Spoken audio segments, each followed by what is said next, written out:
He's presented to us before. Tonight he's going to talk to you about Pyometra, and I'm going to let you take it away, Shadi. All right, thanks, Ashley. Thanks everybody for watching and listening. It's an honor to be a part of this. We're going to be talking about Pyometra. If Ashley hasn't shared it with you yet, there are proceedings that you'll receive that are quite extensive, a lot of detail. They are based on the most recent literature. I just updated it like a couple of weeks ago, so it's fairly up to date. Those proceedings are meant to be the way beyond what you need clinically. This talk is meant to be more of a clinical talk. So hopefully you'll find this clinically useful. We're going to talk about not only Pyometra, but also we'll discuss client communications to some degree, how Vet Triage Pro can help with doctors who are not as experienced or just starting their career fresh out of vet school. So we'll touch upon that too, because Pyometra, just like other conditions, can be quite common, and of course there are emergencies. So I want everybody to be confident with that. So we'll go through everything here. It's very clinical. Any questions you have, feel free to ask. I'm an open book. Otherwise, your proceedings has a crazy amount of detail that you can always reference as well that go beyond this talk.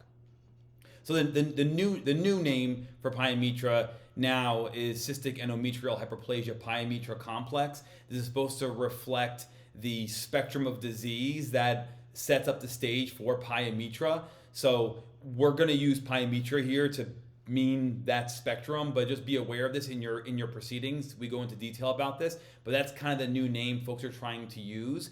It's unclear whether it is synonymous with Pyometra. It seems to be more of a beginning stage that sets up the uterus for infection. That's how to think about it currently. A little bit about me for those who don't know. I graduated in Cornell University in 2006. Did my general internship at Angel. I did 2 surgical internships and a surgery residency at Long Island Veterinary Specialist. I then moved out west, practiced in Las Vegas, the specialty center here where I currently reside, and then flew around the country for a year, locum work. And then I managed 3 hospitals in Silicon Valley in 2018 with United. I was on call 24/7 for the 3 locations, basically the CMO for those facilities. And then 2019, True Care for Pets in LA. And then after leaving True Care, Vet Triage. And that's currently what I operate now as a CMO and co-owner. So here's our outline of what we're going to go over regarding Pyometra. This is, of course, focused on, well, maybe not of course, but it's focused on canines. Cats get this as well, but this mainly is focused on dogs. So cystic endometrial hyperplasia Pyometra complex, and we're going to call it Pyometra. Incidence 19% to 25% of intact females will be afflicted by Pyometra by the age of 10 years. Any age can develop Pyometra. Obviously, it's going to be intact females only. 90% of all intact females will be afflicted by Pyometra, and the reports are 6 months all the way to 18 years of age and everything in between. So typically, you're looking at middle-aged dogs, especially those that are nulliparous, meaning they've never had a litter before. The classic scenario that you'll see in the clinic is a dog that has PUPD, so polyuria, polydipsia, maybe vomiting, diarrhea, and it's been going on since their last heat. So typically they've had an estrus within about 4 to 8 weeks prior to the onset of clinical signs. That's your clue. Intact female, PUPD, systemic signs of illness, and they had their last heat about a month or 2 ago. That's classic for Pyometra. Your job then is just to prove or disprove it, but that's what you're looking for with the signalman. So the history makes up 90% of your suspicion for the diagnosis.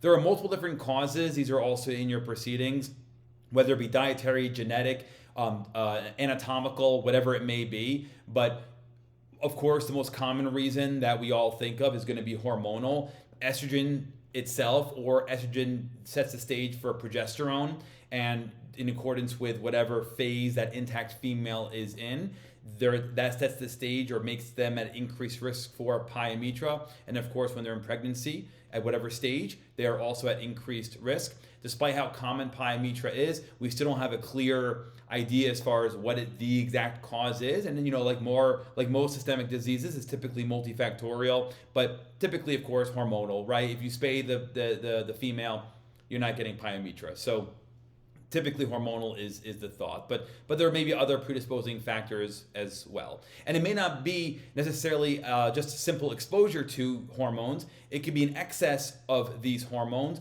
or it could be normal amount of hormones, but the body's responding in an abnormal way to those hormones. So keep that in mind. May not mean much clinically, but just for your understanding of pathophysiology.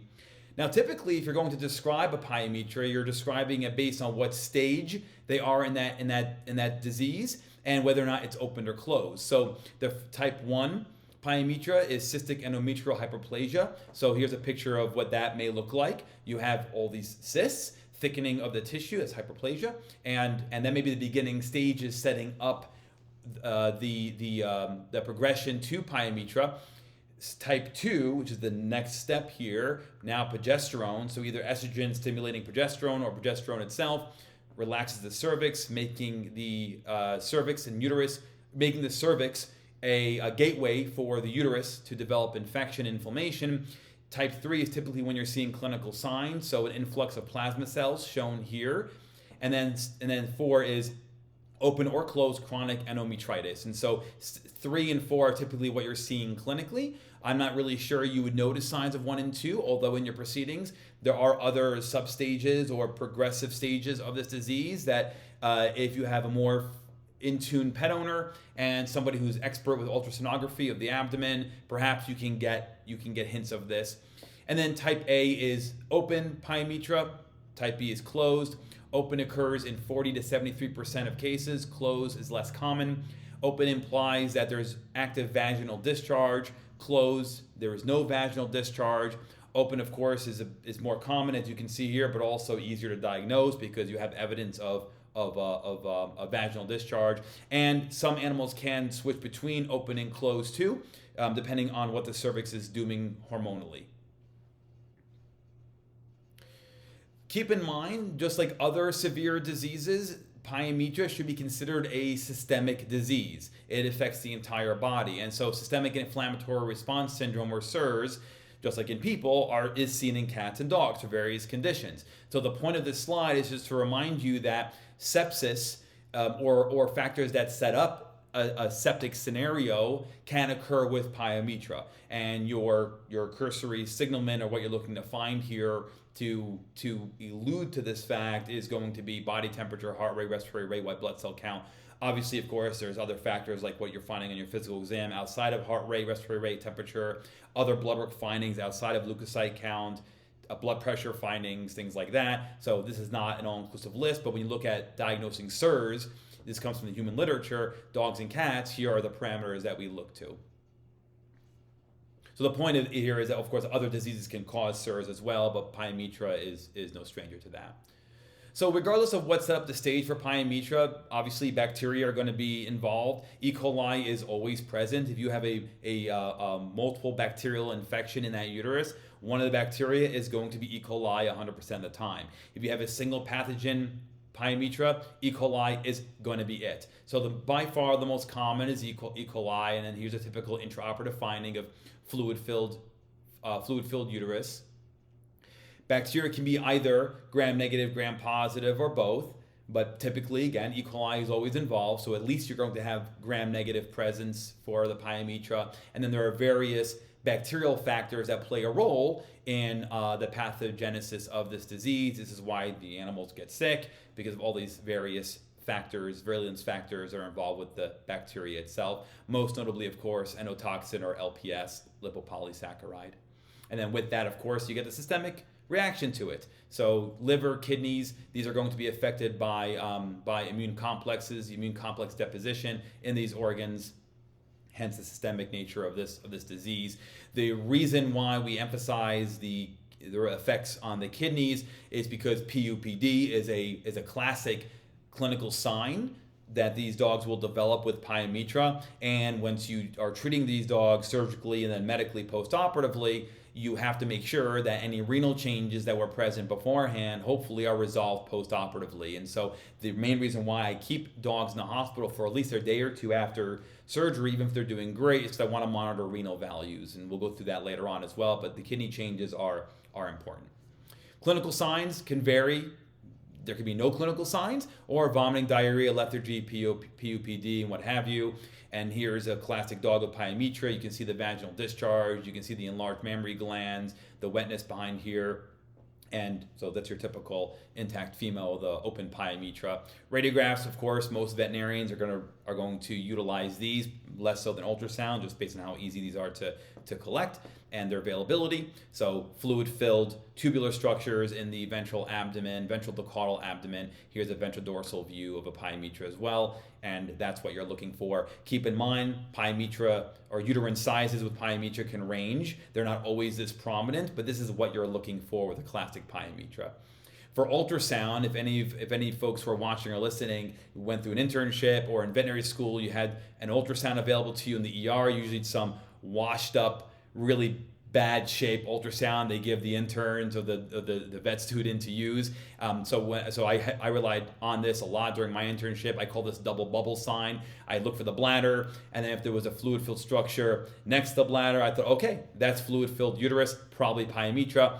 The signalment matches, the history matches, this matches. I'm confident in calling the surgeon in to cut this case. And then if you're savvy enough and you can find the fluid-filled uterus extending as far cranially as the kidneys, then great, you've got your diagnosis. Keep in mind, of course, pyometra, hydrometra, mucometra, they all are going to probably look fairly similar in ultrasound.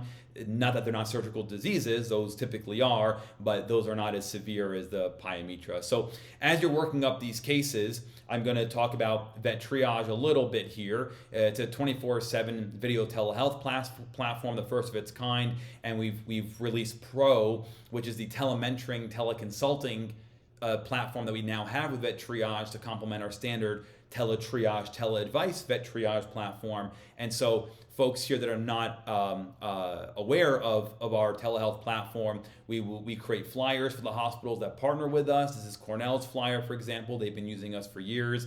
It gives a paragraph to the client about why and how we operate, a landing page unique to the facility, instructions of how to connect, or a QR code with their logo here. And websites will have vet triage on there in their after hours section. This is one of our partners in Hawaii. If you scroll down, you'll see that they have a nice vet triage logo, some words here about what we do, and then connect with the doctor. The client clicks and gets on with our veterinarians. And then the idea here is to get clients on, especially after hours for an on-call facility or a general practice that's closed, to get to talk to one of our veterinarians. It's less than a minute to get on with our vets, and they get triaged. Is it an emergency? Is it not? If it's not, what advice can we give? If it is an emergency, what are our options for on-call? Here's another example. This is a mixed animal practice because we've triaged over 50 different animal types now. So Weiser Vet Clinic utilizes us as well. The client, once they click on that landing page unique to the facility, they reach a page like this with the logo, paragraph. They scroll down, steps to connect, fill in the necessary information. If you notice here, there's no signalment information. The reason why is this is an emergency. We don't want clients being bogged down with paperwork online, filling in all these blanks. The doctor will get the signalment and the history. We just want clients to get on as fast as possible. So this information is used to create their account. And that way, if there's any technological issues in the client's end, we have their information, phone number, email, so we can reach them through other means if something happens to their internet or their device on the platform. Clients will fill that out, click step 2 to purchase the session. This is this is a horse here because equine has a special platform for themselves where they talk to equine veterinarians.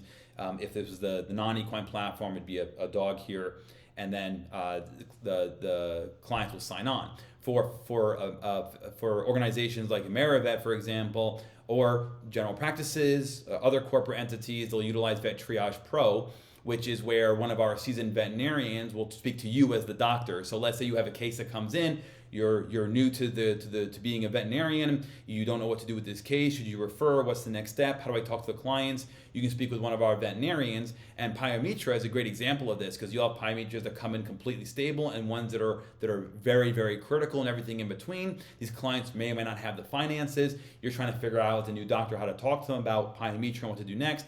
And so our veterinarians will help with that. So this is an example of an interaction on Vet Triage Pro with Dr. Schultz there. He's speaking to one of our partner clinics, actually, funny enough, here in Las Vegas. and they're communicating about, I think, a post-op TPLO in a dog.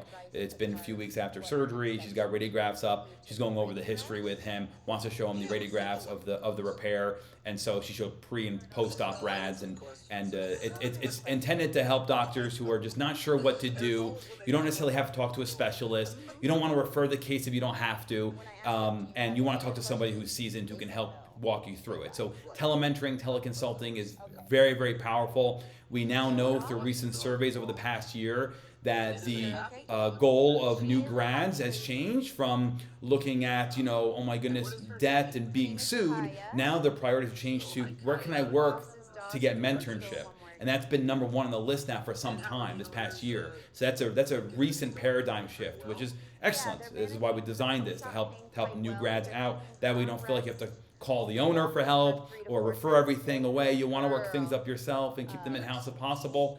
So Vet Triage Pro is a really novel solution to that challenge. It's been hugely successful, setting you up for success as a new veterinarian. So just an example of a session. So if you have like a Pyometra, for example, of course, you can talk to our veterinarians, or any other disease, first-time diabetic, hyperthyroid, what have you.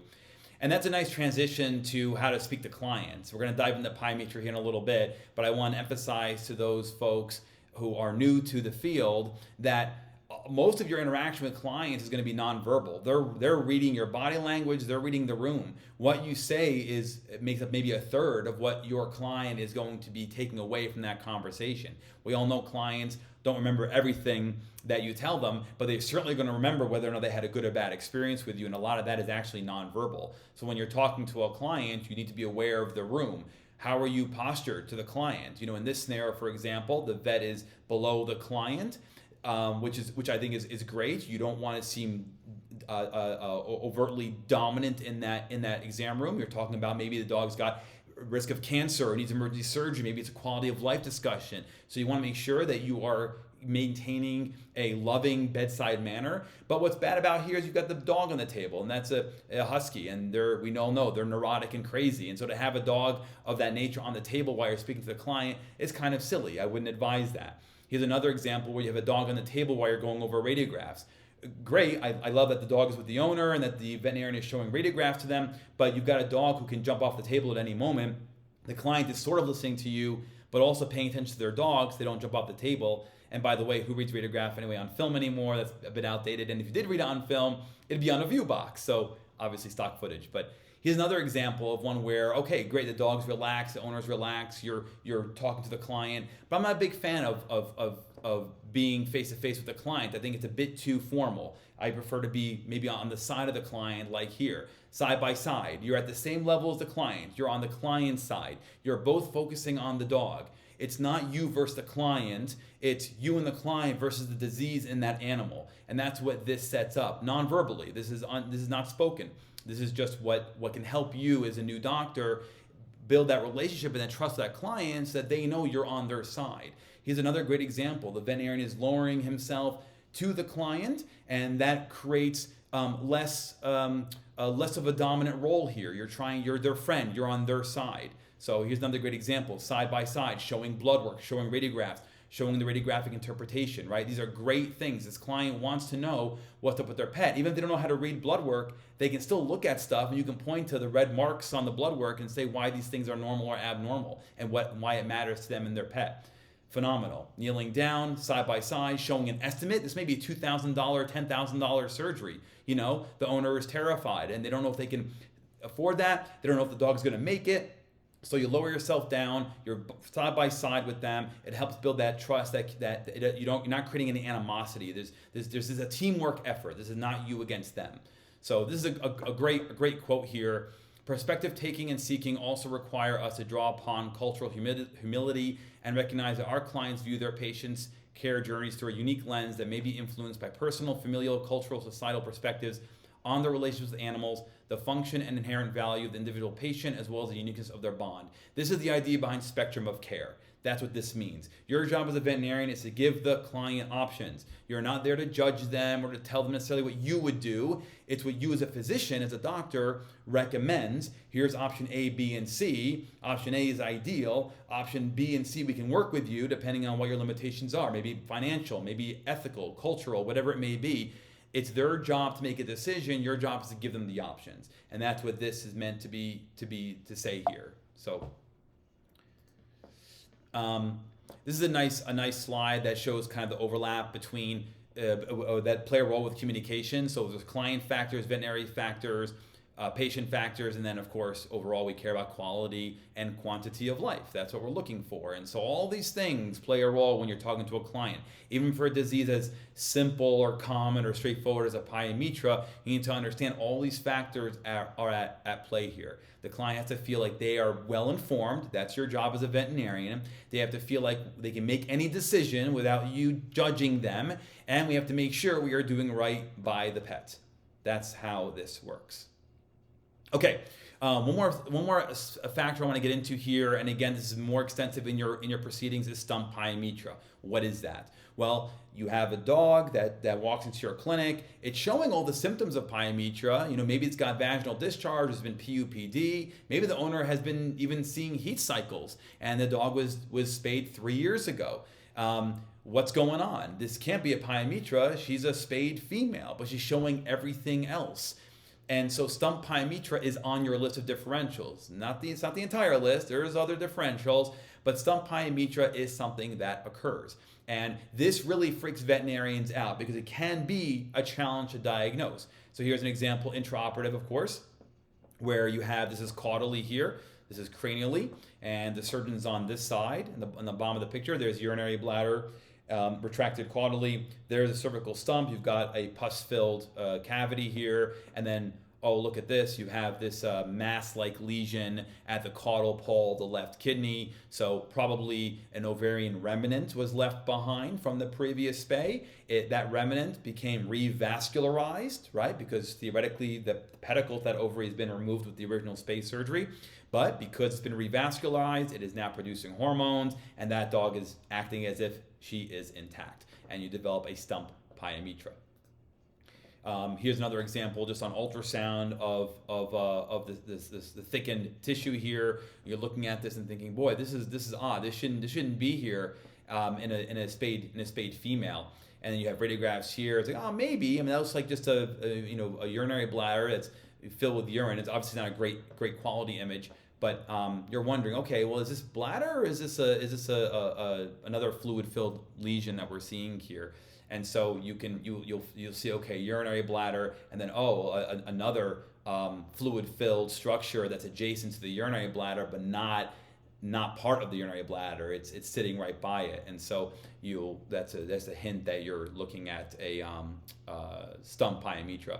Ovarian remnant syndrome is the most common cause for stump pyometras. There are other causes. For example, there are published reports of dogs and cats that have been exposed to exogenous estrogen sources, and even though that spay was done fine, was performed fine, there was no unethical behavior by the veterinarian, there was no surgical errors, there was no ectopic ovaries or whatever, that animal's been exposed for months or even years to exogenous estrogen, and that causes stump pyometra, but most commonly it's endogenous estrogen from a leftover ovary, and that's ovarian remnant syndrome, which then leads to stump pyometra. Of course, this is a laparoscopic view of a revascularized ovarian remnant. And this is where you're looking.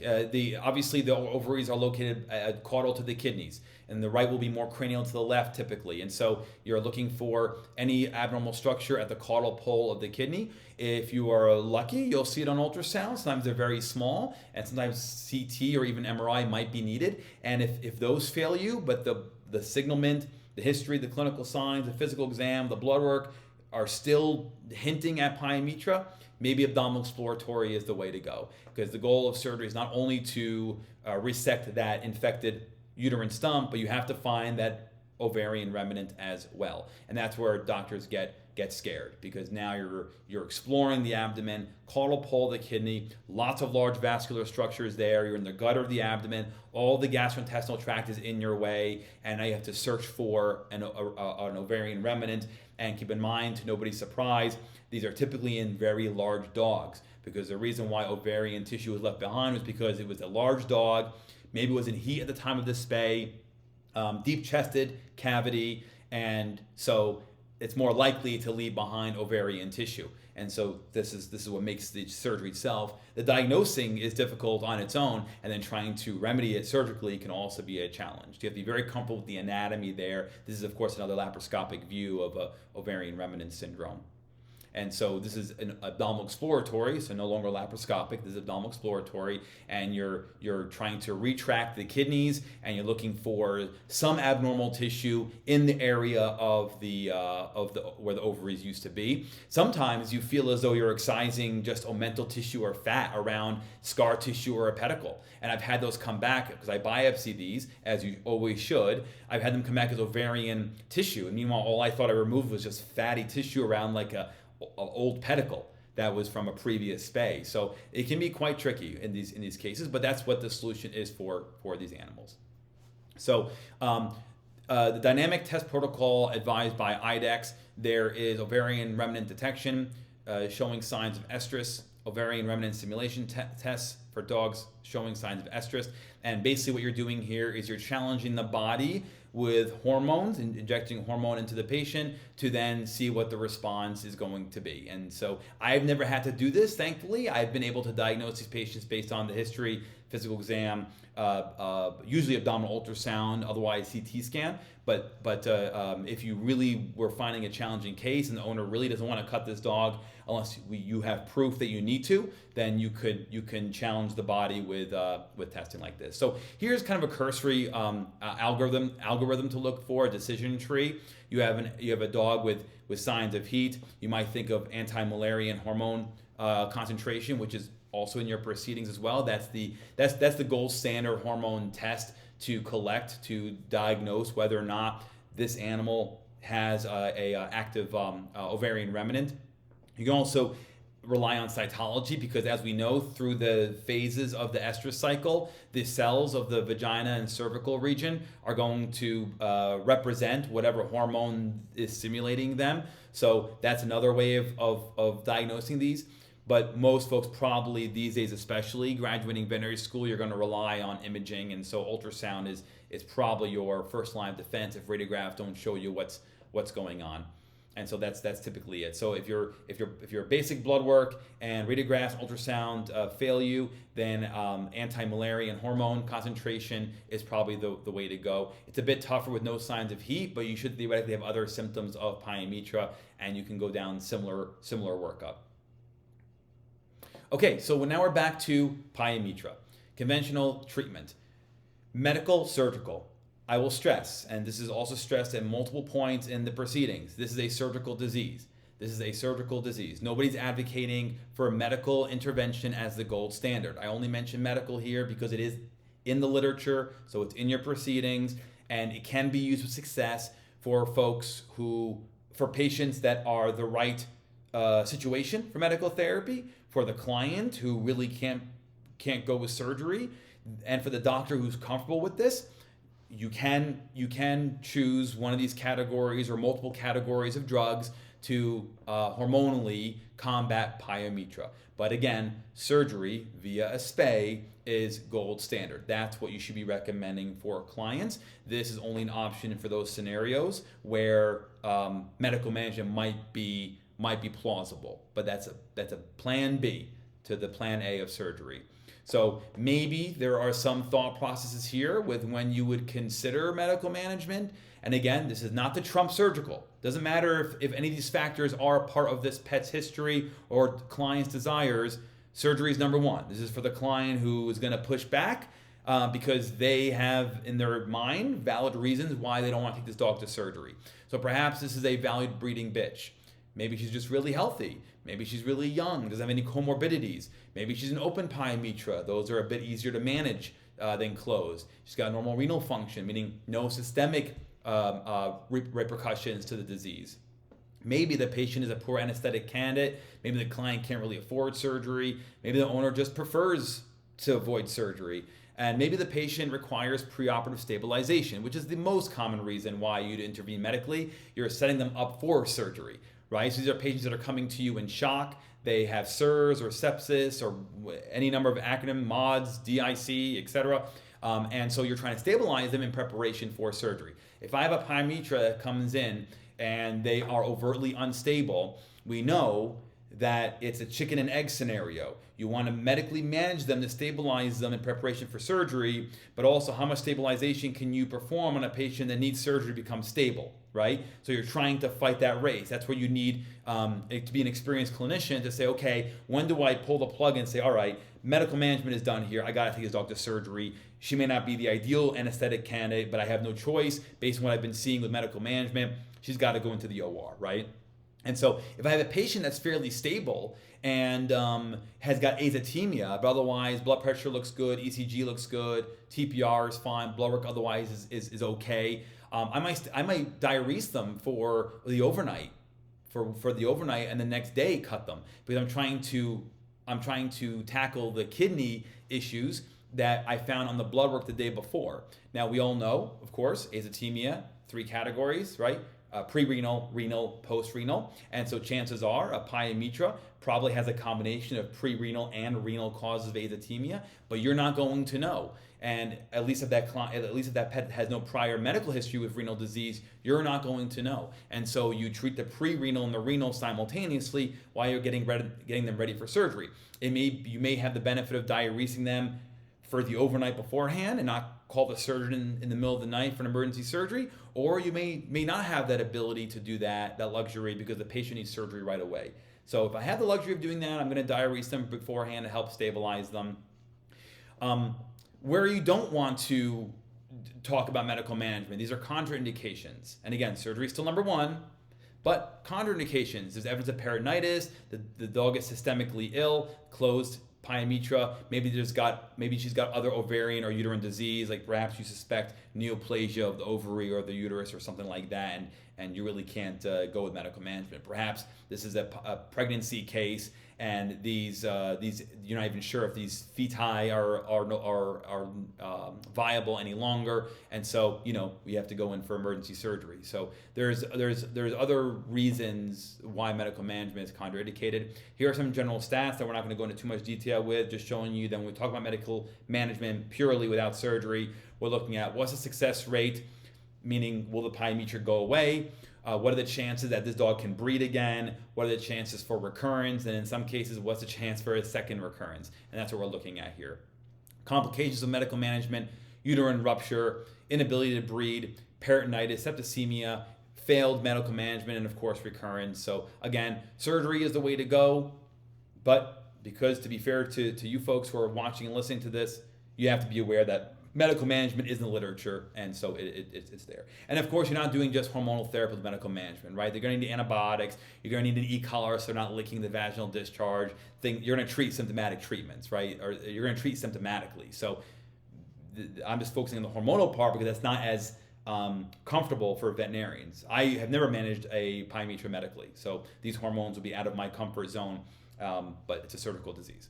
Stabilization, these are reasons for stabilizing them and methods of doing so. So pretty standard stuff that you'll learn over time. And then for spays in general, there are a number. I mean, your proceedings has multiple pages on this. There's a number of techniques used to spay animals. When you're talking about a pyometra, you're really only talking about ovariohysterectomy. So an open abdominal exploratory or open coeliotomy, open laparotomy, those are all synonyms. And so you're looking for abdominal exploratory surgery to spay them. That's what you're doing for pyometra. These other procedures are options for preventative measures. These are your standard healthy dog spay. Maybe you're performing an entire ovariohysterectomy. Maybe you're just performing an ovariectomy.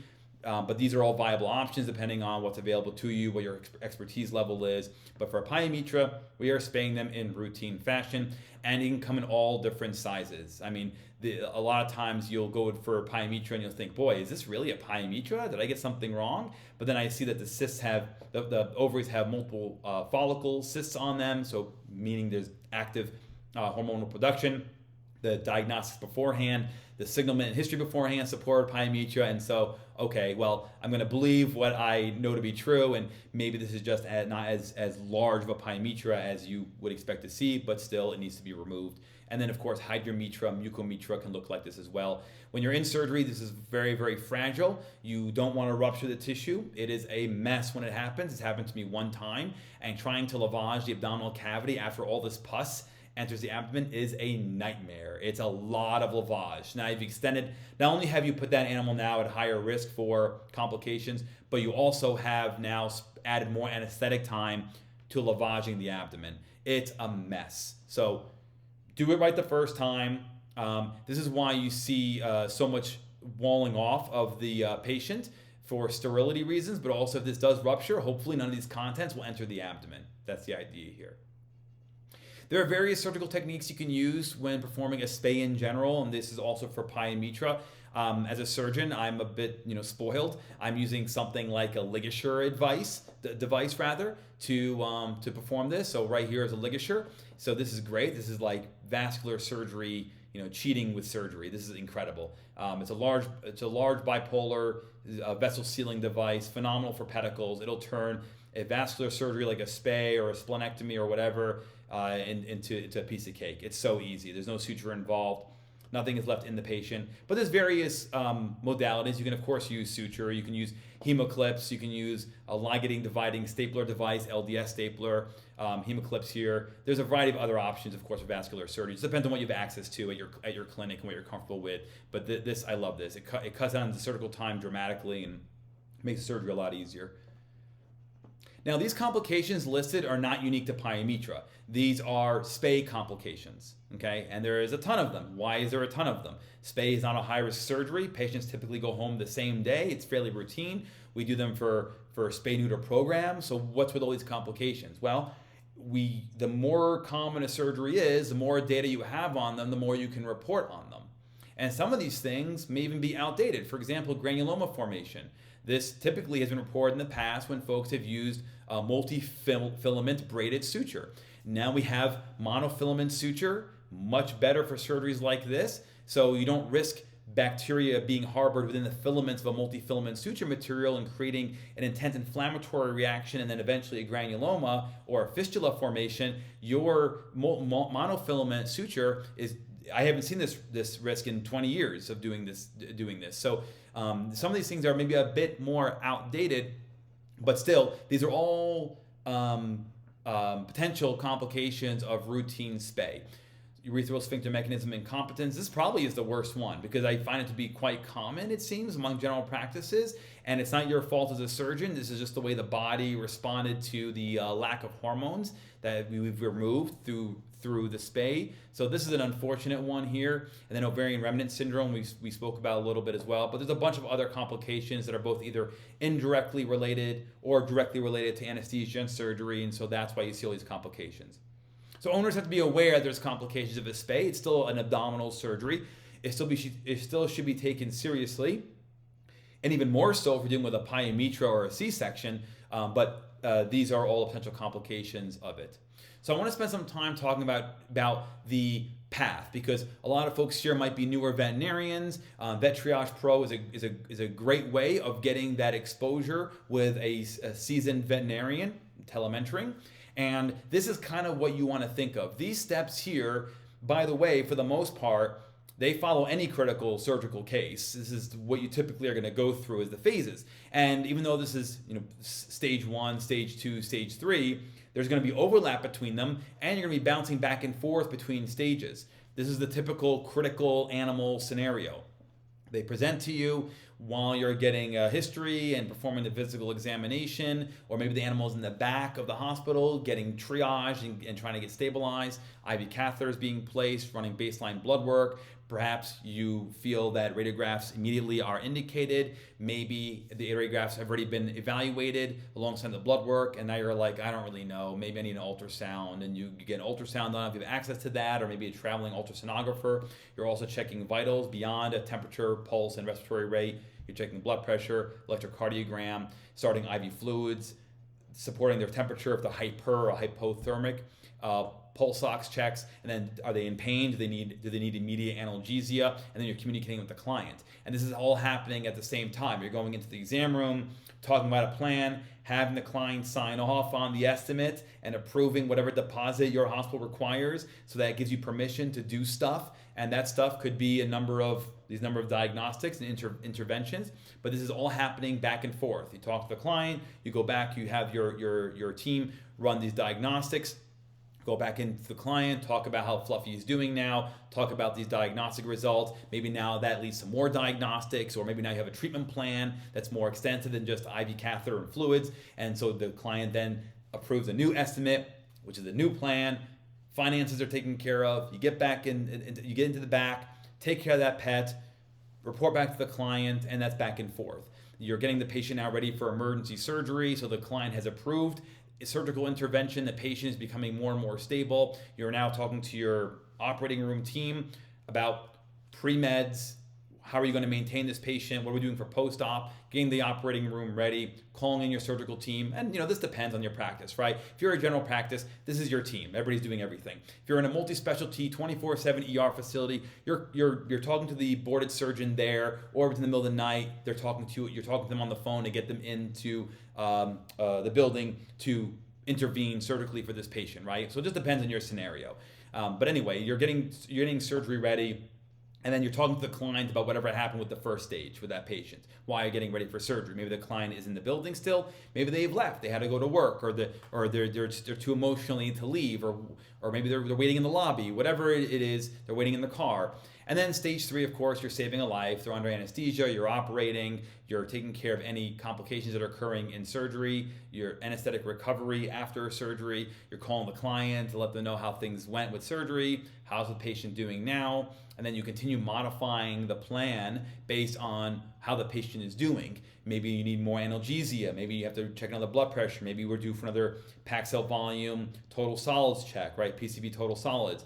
And then, of course, long term, meaning the next hours or day or two, you're thinking, okay, is this patient urinating and defecating? Are they ready to eat yet? Are we able to transition from IV drugs to oral drugs? Do we still have to continue monitoring blood pressures and PCVs on them, or can I stop those treatments, right? You're doing all of this stuff. And if you're a general practice, you may not be open after hours. You have no overnight care. And so that client, that patient either has to be referred to an overnight facility until you're open the next day, or they just stay at the overnight facility if they have daytime hours, or you are fortunate enough to be in a facility with overnight care, and however it's going to be. But the point is that, as for the newer doctors who are listening and watching this, you're thinking of all these things. They're overlapped, but they're also happening in succession, and that's your standard protocol for a lot of this stuff. So in general, for postoperative care, and this is not unique to Pyometra, you're monitoring their heart with an ECG, you're TPRing them, you're weighing them, looking for fluid overload or dehydration, making sure they're breathing okay, making sure that their gastrointestinal tract is functioning all right. You're walking them, get them up and walk around. It helps with their respirations, tidal volume. It helps with gastrointestinal motility, the e-collar to protect your incision, blood pressures, and then whatever diagnostics you're trying to recheck because the patient had derangements before surgery. All this stuff is happening while they're in your care in the hospital or at the 24/7 facility. This is what you're doing with them. And then medication-wise, it depends. It depends on the patient, right?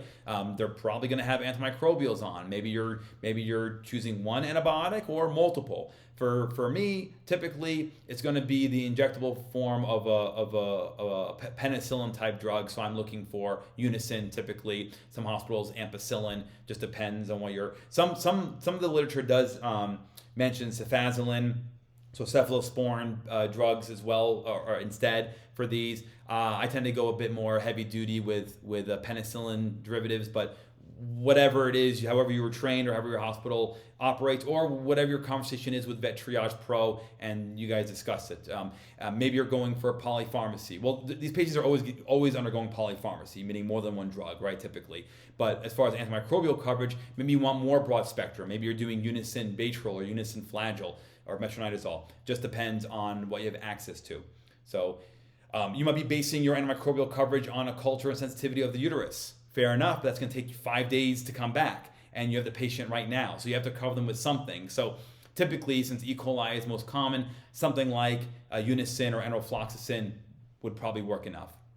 Intravenous fluids for rehydration, for fluid loss, colloidal support if needed, all the things that are required for a debilitated patient, any kind of metabolic derangements, checking blood work. So I mentioned earlier about kidney changes. So if I had the luxury of diuresing them before surgery, whether it's only for a few hours to get their kidney values down, whether it's for an overnight, whatever is needed, but then after surgery, at least a day or two post-op, I'm rechecking renal values. If that patient truly had mostly pre-renal changes, or the renal changes they had that are causing the azotemia are not severe enough to cause permanent renal damage, I'm expecting that azotemia to either improve or ideally resolve while they're in my care in the hospital.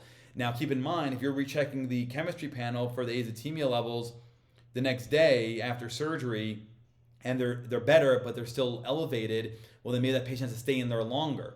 And that may be a financial discussion with the client if they can afford more care. Or if the azotemia has resolved after surgery and you feel like, oh, great, we solved the problem. Well, keep in mind the patient's still on intravenous fluids. The question is going to be, when they're off intravenous fluids, will that azotemia come back because there actually is underlying renal damage that is now permanent? These are things to talk about with your colleagues, Vet Triage Pro, talk with the client, and decide what you want to do. These are a bunch of mortality factors that your proceedings have way more details on. The idea here is to be able to differentiate, okay, what's the prognosis for this patient? We know that Pyometra surgery, spaying them, is going to be curative, assuming they don't have like a uterine tumor or an ovarian tumor. These are factors that can affect the overall mortality rate. So overall mortality, 0 to 27%. Euthanasia rate, 10%. Uterine rupture carries 50% mortality. Most patients that are septic typically have a closed pyometra as opposed to open. And then some key points. So these are things I want to leave off with you. We've reviewed all these, but just to make sure we're clear on these factors, and then something a bit new here. So keep in mind, in the literature, we're calling this cystic endometrial hyperplasia pyometra complex. That's been the trend for at least the past year or two now, maybe longer now. Typical clinical signs are within 4 to 8 weeks after a last heat. That helps the more inexperienced doctor with leading you towards that direction. PUPD, pretty classic. Don't forget this is a systemic disease, and surgery is considered curative. You have the option, if the client can afford it, or if you really feel strongly about it, culture that pus in the uterus, and so you can have better antimicrobial plan after the results come back. And maybe you biopsy the uterus and ovaries. If you're dealing with an older patient, you want to make sure there's no underlying neoplasia, or you want to make sure that you're being thorough, you can biopsy and see. These are more luxury items I would consider, because a lot of these folks that have pyometra, they didn't spay their dogs because they just could never afford it. And so they're really looking for just save my dog and that's it. No fancy stuff. And these dogs, they turn around remarkably well. They can come in really, really sick. You remove that uterus, they are brand new, that like within hours. So they really turn around quickly. So try your best to make it clear that the goal here is to cut this dog. And if all they can afford is the surgery and minimal post-op care, like at home for oral meds and an e-collar, so be it. It's better than euthanizing an animal that you could save, or having an animal suffer with medical management with just antibiotics at home while they have a closed pyometra. So your goal is to get them in surgery. Everything else we spoke about here, ideal medicine, gold standard, but not the only way. You're trying to get these animals into surgery to save them. And I want to reiterate one more thing before I go into these factors to consider. Remember, surgeries can be botched. The history is the majority of the diagnosis. 80 to 90% of your diseases that you can diagnose from these patients is based on history. Your diagnostics just prove or disprove what you're thinking. So you can have a dog with a history of a spay, and you go in there, or you work the dog up, and it turns out they've got all their parts. So keep that in mind. Investigate it. How sure are they of the spay? Is this a dog that was rescued from overseas, and you have no paperwork on the actual spay, and maybe they never were spayed? Maybe they were spayed incorrectly. I've seen plenty of cryptorchid males that had one testicle removed because they were diagnosed with monocryptorchidism, or monoorchidism, which is insanely rare, and they really were cryptorchid. Just nobody bothered to look at the inguinal region or the abdominal cavity of that cryptorchid testes, right? So dive into that. You're not offending anybody. You're trying to get the story straight. So don't rule out the possibility of a spayed female having a pyometra. Okay, and then factors to consider. These are bowel forward retractors are heavily underutilized in general practice. You're doing large dog spays all the time. You hate them because it's big dogs, big cavity. Invest in some bowel forward retractors. If you don't have the luxury of having like an intern or a scrub nurse in there to scrub in with you to retract abdominal organs or the abdominal wall, bowel forward retractors. They're self-retaining bowel forward retractors, and they're going to help keep the abdominal cavity open for you so you can focus on the patient and minimize or eliminate the risk of ovarian remnant syndrome. Remember that some of these dogs have concurrent mammary gland tumors, so whether or not you're going to perform additional procedures like a lumpectomy or even a radical mastectomy depends on the case. Is this animal stable enough to undergo additional surgeries?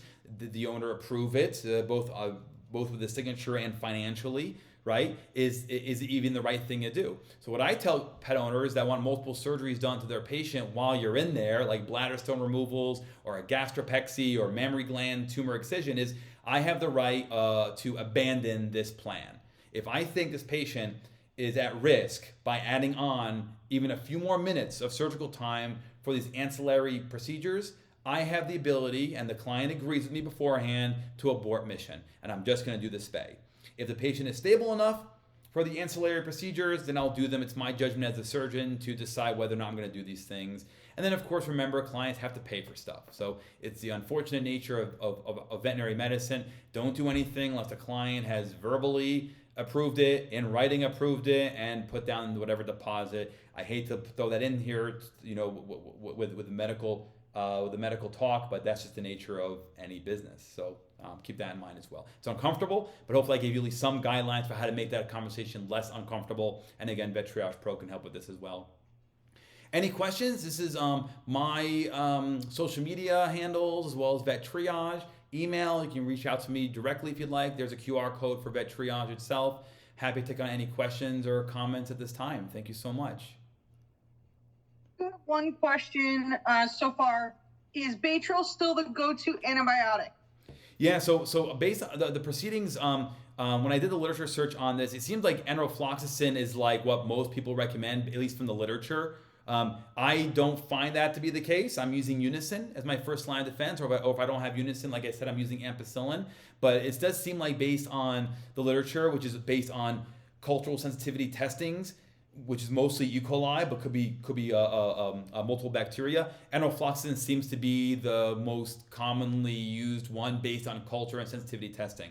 So, and that's fair enough. If you're starting with a drug initially post-operatively or perioperatively and then post-operatively, and then that drug has to change 5 days later because you have the culture results back, that patient's probably home now, you call the pet owner up and say, hey, how's Fluffy doing? And by the way, got the culture results back. I need you to come back in. We're going to stop that Clavamox and we're going to start Baytril.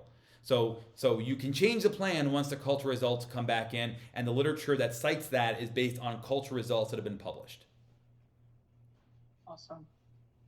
All right, we got one more question I Sure. saw pop up. Let me see. Would you perform an ovariohysterectomy versus an OHE on your own pet? Yeah, so if it was my own pet, I'm doing the entire spay. I'm doing ovariohysterectomy, the ovariohysterectomy. And the reason for that is we talk all the time about how ovariohysterectomy being a minimally invasive procedure, and all you really need to do, because you're removing the hormonal impact on that patient, right? So that's all you have to do is remove the ovaries, and you get quicker recovery time, quicker return to function of the patient, smaller incisions, less anesthesia time, whatever.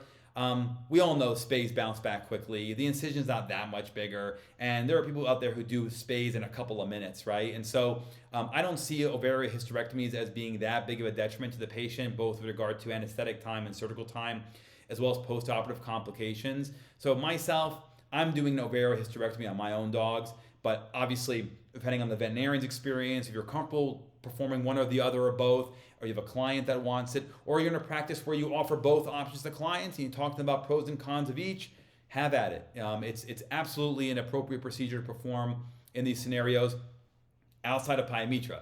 If you're dealing with a Pyometra, you're removing everything. I don't know of any studies or any veterinarians or boarded surgeons that perform just ovariohysterectomy on the Pyometra case, because that hormone stimulation that caused the Pyometra is going to take days, weeks, months for the hormone levels to come down. It's the same way when you neuter an intact male dog. Their behavior changes, peeing on everything, humping stuff, being rambunctious and mouthy. That's not changing overnight. That's going to take days, weeks, maybe months, maybe years if the patient's been intact for 8 years of its life. It's not just going to rewire its circuitry and become a neuter dog, behaviorally speaking. So no one's performing an ovariohysterectomy for a Pyometra. It's ovariohysterectomy for Pyometra, but in a preventative measure where you're spaying a healthy dog or cat, ovariohysterectomy is totally viable. I'm going to do the entire procedure myself. Is the systemic infection the reasoning behind the acute kidney injury we see in some pyo cases?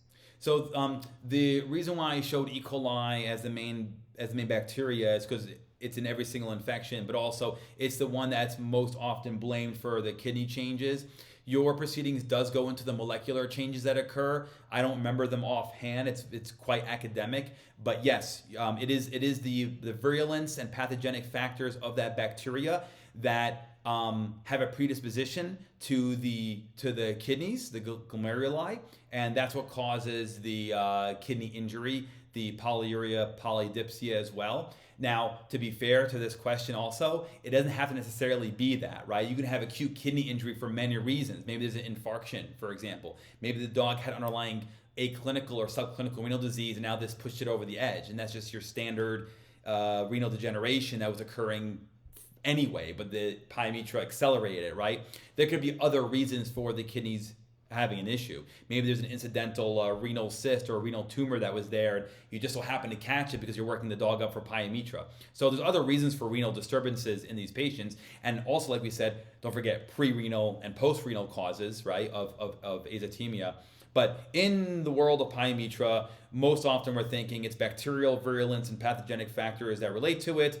There's dehydration that plays a role, or hypovolemia is more apt to say, and then other factors you're thinking as an experienced clinician, because you need to be open-minded to all these possibilities. The next question is, it's two questions. Sure. Are there any breed predispositions, and then are there any big risks with delaying surgery on a closed pyo? Yeah, so in terms of breed predispositions, the only study that I know of, and it's in your proceedings, with regards to genetic predisposition for Pyometra is golden retrievers. It puts them at like 3.3 times risk of developing Pyometra if they have this specific genetic aberration or whatever it is. You have to look at the proceedings. But otherwise, clinically though, predispositions by far, it's like your Chihuahuas, the Yorkies, the Pit Bulls. These are also the same demographic of folks who get an animal and just never spay them, and most of it's probably like cultural or financial. So I tend to see Chihuahuas, Yorkies, and Pit Bulls most often, especially Chihuahuas. Like you have a 12-year-old Chihuahua with horrible dental disease and chronic ocular disease and never saw a vet in its life, and now it's got Pyometra, right? So that's typical demographic. But as far as studies go, the only predisposition that I saw that had an actual genetic point was golden retrievers. Everything else is kind of my clinical experience of what breeds I see. And then for closed Pyometras, medical management probably won't take you. Medical management with the goal of stabilizing them preoperatively probably won't go that far with a closed Pyometra, because there is no outlet. It's just similar to like having an abscess that you don't have the luxury of draining, right? We all know when you drain an abscess how much better the patient feels. I mean, they feel dramatically better immediately, right? And it's the same thing with the Pyometra. If there's no vaginal discharge, everything's stuck in there, they are much more ill typically. They're presenting to you with a higher risk for surgery, and you need to stabilize them as you're going to the OR. I don't think those animals are going to have the opportunity to be medically managed for as long as like an open Pyometra. Okay. Anybody else have any other questions? Great questions. Comments? Thank you. No? Okay. All right. So we're going to give Dr. Ireifej and his team some time to get you your CE certificates. Please fill out your surveys. Let us know what other topics you would like him to come and talk to you about. I think we're trying to throw a communication one on the books. for the fall or end of the year. So we have some fun things coming. We are making changes to our CE flyers, how we're sending them out to you guys. So if you're not getting them or there's an issue, please reach out to myself or Bryn. We're trying to give you as many as possible. I think we have 4 or 5 this month alone as far as webinars. So trying to give you guys all the education and information we can. So keep an eye out for that. With that, I thank you very much, Dr. Ireifej, for presenting to us. We appreciate it as always. I look forward to our next one, and I hope everybody has a great night. Thank you, everybody. Bye.